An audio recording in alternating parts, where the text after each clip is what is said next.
Aujourd'hui, on fête les 20 ans d'un outil que j'avais créé en 2004 à la Somone, après des investissements.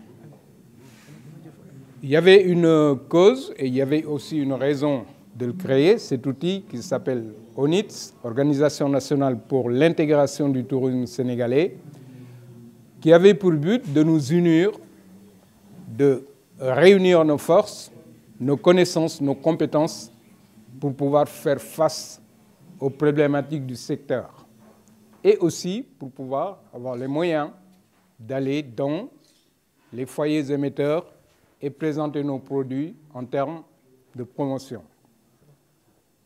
Nous avons aussi comme mission de quelques objectifs qui étaient de créer un tourisme, un salon interrégional. Ça aussi, on l'avait fait avec nos frères gambiens, qui s'appelait le Mboka. On en a fait 4 à la place de l'Indépendance, à la mairie de Dakar, ici à Thiès, à la promenade des Thiessois, et puis en Gambie aussi. Donc c'est un outil qui était très bien, qu'on va d'abord reprendre, parce que le pays a connu des soubresauts.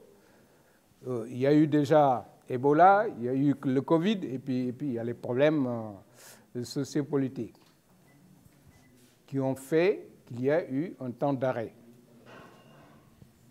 L'autre objectif, c'était d'aller dans le cadre de la formation professionnelle des jeunes. C'est une époque où on parlait de tourisme durable, d'écotourisme, de tourisme responsable, etc.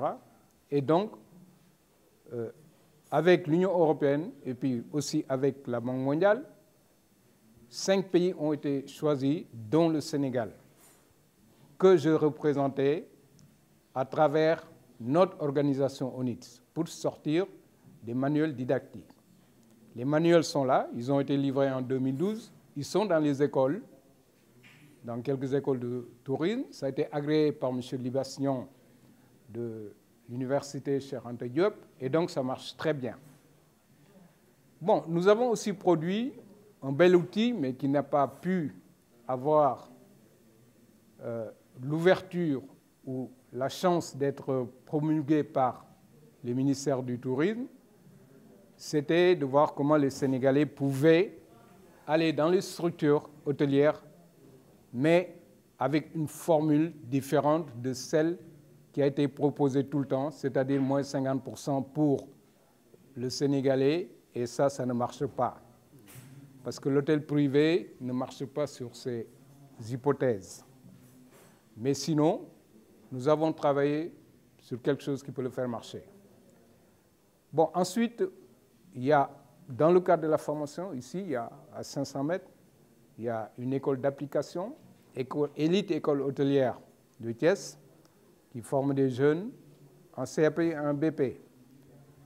Bon, cette école est suite à ce projet d'études d'opportunité du tourisme durable. Et aujourd'hui, le Sénégal connaît un autre visage dans le cadre de la politique, parce que c'est un autre gouvernement qui est là, qui est différent de tout ce qui a pu diriger le pays et qui est venu avec un projet. Ce projet parle d'un sujet qui nous intéresse, parce que nous sommes ancrés dans ce sujet-là depuis ces 20 ans.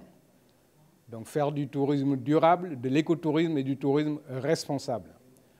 De l'écotourisme qui entretient les espaces naturels, qui sauvegarde les ressources naturelles et qui fait un tourisme beaucoup plus humain en réduisant la pauvreté, surtout dans le milieu rural. Et donc, ONITS y adhère. Nous allons repenser ONITS, nous allons impliquer davantage d'autres créneaux du secteur et surtout des jeunes.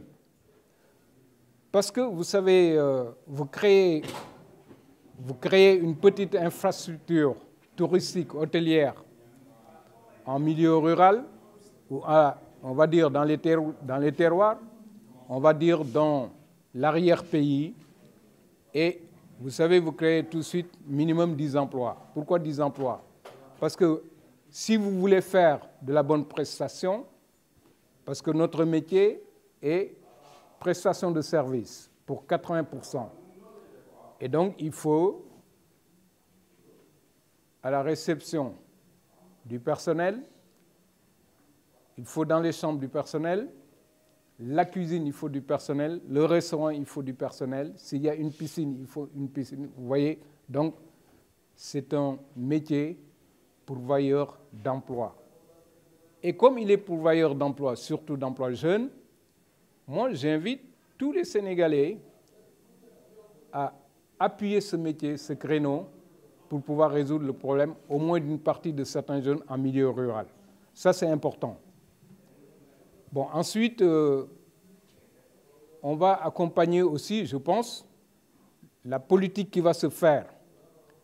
Bon, personnellement, de ma part, je vais accompagner. Pourquoi? Parce que je crois que notre pays est aujourd'hui à la croisée d'une Afrique émancipée.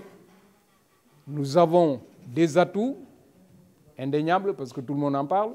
Mais maintenant, comme tout le monde en parle, tout le monde le connaît, il faut être pragmatique et mettre des projets concrets pour pouvoir avancer.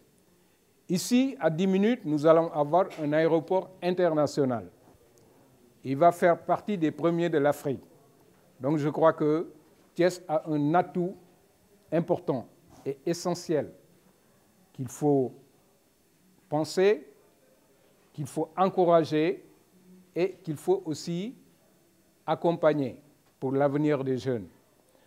Vous savez, moi j'avais dit ici, à Loucagne par exemple, ça fait 30 ans que je le dis, à Loucagne peut être un berceau de tourisme intégré. Pourquoi? Parce que le paysage, il est fait pour ça. Des petites structures vont faire marcher le maraîchage, le transport, l'artisanat, etc. Surtout que notre artisanat ici, à Thiès, bon, il est à requalifier. Et c'est très bien qu'aujourd'hui, on nous amène l'artisanat et le tourisme dans la même tutelle. J'applaudis.